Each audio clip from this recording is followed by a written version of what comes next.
The date is December 4th, 1976. The Boston Garden falls silent as the 6'8", 300-pound behemoth known as Bruiser Brody stalks the ring.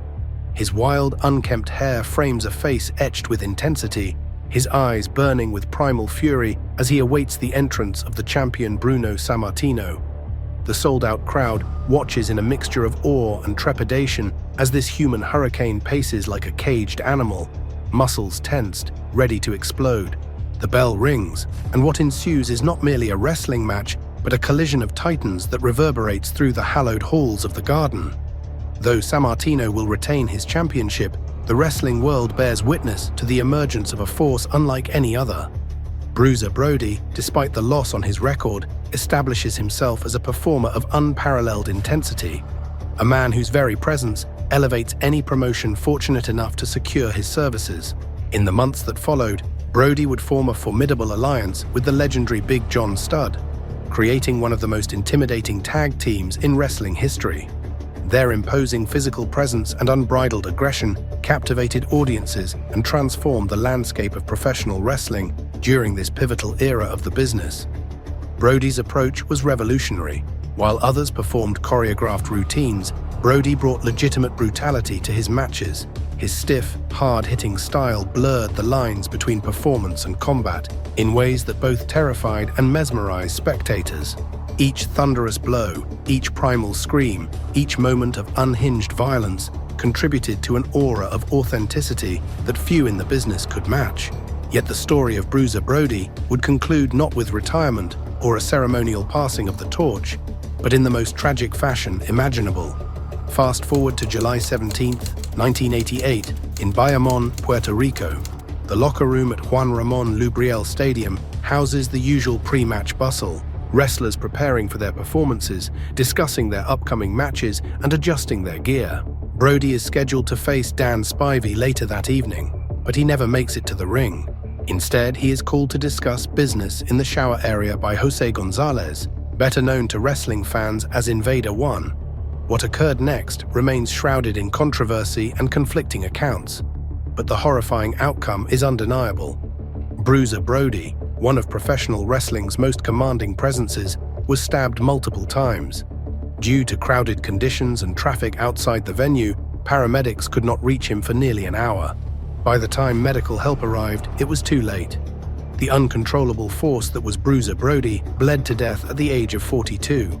But who was this man who lived as wildly as he performed, whose life was cut short in such violent fashion?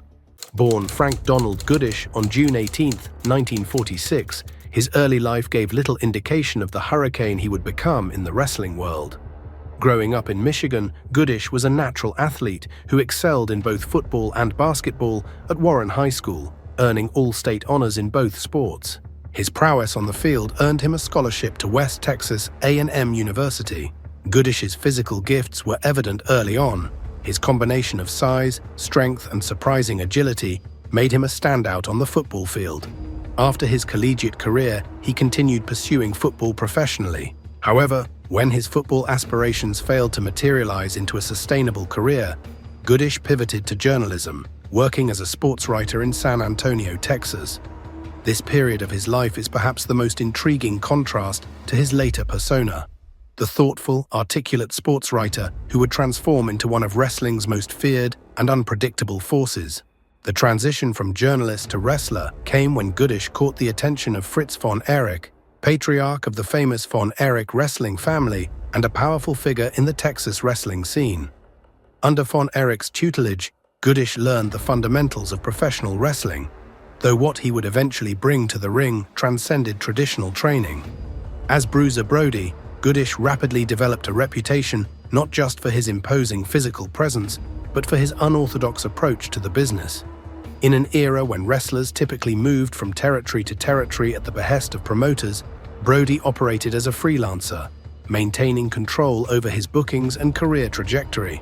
This approach allowed him to work for numerous promotions, including the Worldwide Wrestling Federation, which was the precursor to the WWF and WWE. His freelance status gave him unprecedented leverage in negotiations with promoters, many of whom saw Brody as a guaranteed draw who could instantly boost ticket sales.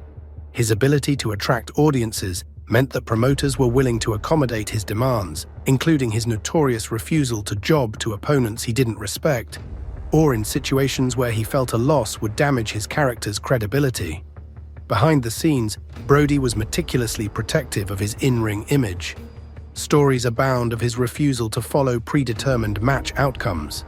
This stance made him both respected and feared by his peers, many of whom never knew which version of Brody they would encounter in the ring.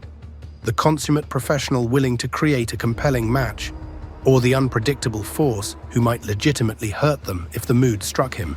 His reputation for stiffness, delivering real, painful strikes rather than the pulled punches typical of professional wrestling, contributed to both his mystique and his marketability. Audiences could sense the authentic danger he brought to his performances, the very real possibility that what they were witnessing wasn't entirely choreographed. In a business built on the suspension of disbelief, Brody offered something rare: genuine unpredictability. Brody's influence extended beyond North America. In Japan, where strong-style wrestling was revered, he became a phenomenon.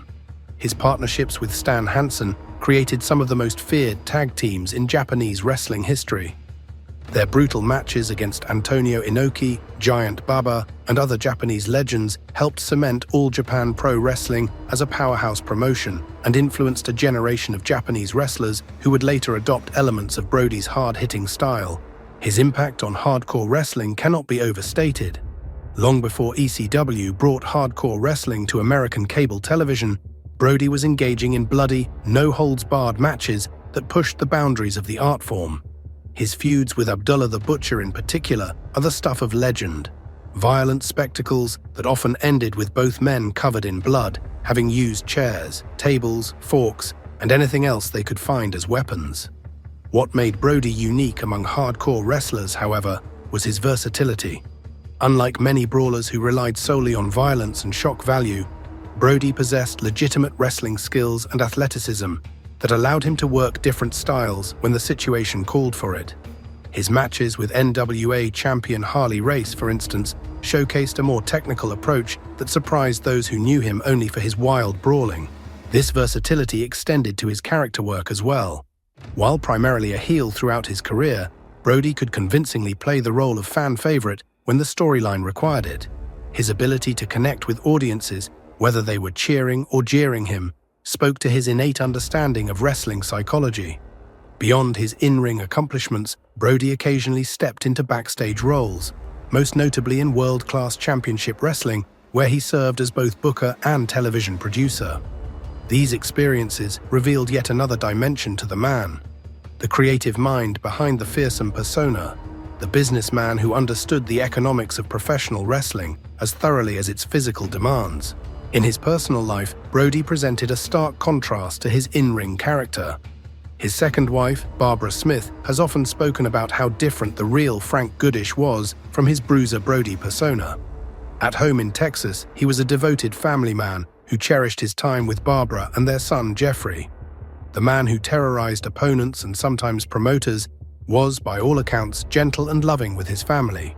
This duality, the savage, unpredictable force in the ring versus the thoughtful family man at home, adds layers of complexity to Brody's legacy. As his career progressed, Brody collected championships across multiple territories. However, by 1987, ongoing disagreements with New Japan Pro Wrestling led Brody to focus more on his work with the World Wrestling Council in Puerto Rico. It was here, under the tropical sun and amidst rising tensions backstage, that his story reached its violent conclusion. On July 16th, in the locker room of Juan Ramon Lubriel Stadium, fellow wrestler and WWC booker Jose Gonzalez, known in the ring as Invader One, called Brody into the shower area to talk business. Moments later, screams rang out.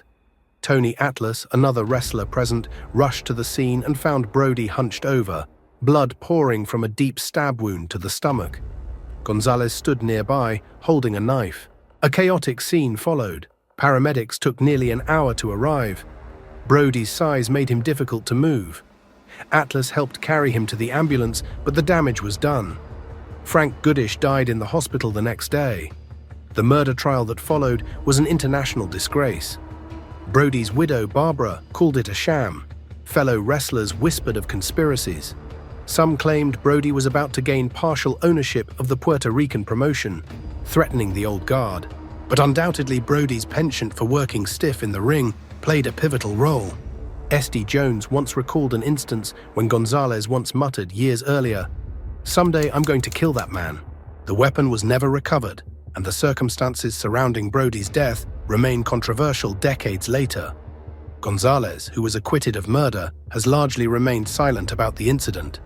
Whatever the exact motivation, the tragic result remains the same. One of wrestling's most influential performers was taken at the height of his powers, leaving behind a legacy that continues to influence the business decades after his passing. That legacy is evident in the numerous accolades posthumously bestowed upon him, most notably in 2019, with his induction into the WWE Hall of Fame. More significantly, his influence can be seen in generations of wrestlers who adopted elements of his style, appearance, and approach to character work. From Mick Foley's hardcore antics to Luke Harper's wild-eyed intensity, from Bray Wyatt's unpredictable aura to Jon Moxley's unhinged violence, Bruiser Brody's DNA is woven throughout modern professional wrestling. His willingness to push boundaries, to bring legitimate intensity to his performances, to blur the lines between character and performer, these qualities revolutionized what a wrestling character could be. Though his life was cut tragically short, Frank Bruiser Brody Goodish's impact on professional wrestling remains immeasurable. A legacy of innovation, intensity, and authenticity that continues to resonate throughout the industry he helped revolutionize. May he rest in peace.